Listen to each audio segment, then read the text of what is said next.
ಶಿವಕುಮಾರ್ ಅವರು ರಾಜ್ಯದ 25ನೇ ಮುಖ್ಯಮಂತ್ರಿಯಾಗಿ ಪ್ರಮಾಣ ವಚನ ಸ್ವೀಕರಿಸುವ ಸಮಾರಂಭಕ್ಕೆ ಶುಭ ಹಾರೈಸಲು ಅವರ ಹೆಸರಿನಲ್ಲಿ ರಾಮನಗರ ಕನಕಪುರದ ಡಿಕೆಶಿ ಮನೆ ದೇವತೆಯಾದ ಶ್ರೀ ಶ್ರೀ ಕೆಂಕೆರಮ್ಮನವರ ದೇವಾಲಯದಲ್ಲಿ ಪೂಜೆ ಹಾಗೂ ಪ್ರಸಾದ ವಿನಿಯೋಗವನ್ನ ಏರ್ಪಡಿಸಲಾಗಿತ್ತು. 25ನೇ ಸಿಎಂ ಆಗಿ ಪ್ರಮಾಣ ವಚನವನ್ನ ಡಿಕೆ ಶಿವಕುಮಾರ್ ಅವರು ಇಂದು ಸ್ವೀಕರಿಸಲಿದ್ದಾರೆ. ಹಾಗಾಗಿ ಅವರ ಮನೆ ದೇವತೆ ಕೆಂಕೆರಮ್ಮನವರ ದೇವಾಲಯದಲ್ಲಿ ಅವರ ಹೆಸರಿನಲ್ಲಿ ಪೂಜೆಯನ್ನ ಸಲ್ಲಿಸಲಾಗ್ತಾ ಇದೆ.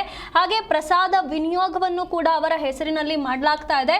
ಈಗ ಸ್ವಕ್ಷೇತ್ರದಿಂದ ಡಿಕೆ ಶಿವಕುಮಾರ್ ಅವರಿಗೆ ಶುಭಾಶಯಗಳ ಮಹಾಪೂರವೇ ಹರಿದು ಬರ್ತಾ ಇರುವಂತದ್ದು.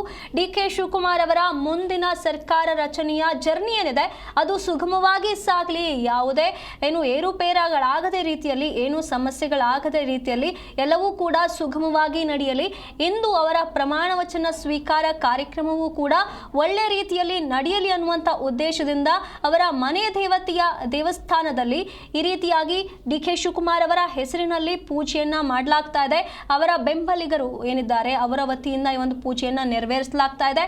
ಹಾಗೆ ಡಿಕೆ ಶಿವಕುಮಾರ್ ಅವರ ಹೆಸರಿನಲ್ಲಿ ಪ್ರಸಾದ ವಿನಿಯೋಗವನ್ನು ಮಾಡ್ತಾ ಇರುವಂತದ್ದು. ಹಾಗಾಗಿ ಅವರ ಸ್ವಕ್ಷೇತ್ರದಿಂದ ಶುಭಾಶಯಗಳ ಮಹಾಪೂರವೇ ಹರಿದು ಬರ್ತಾ ಇದೆ.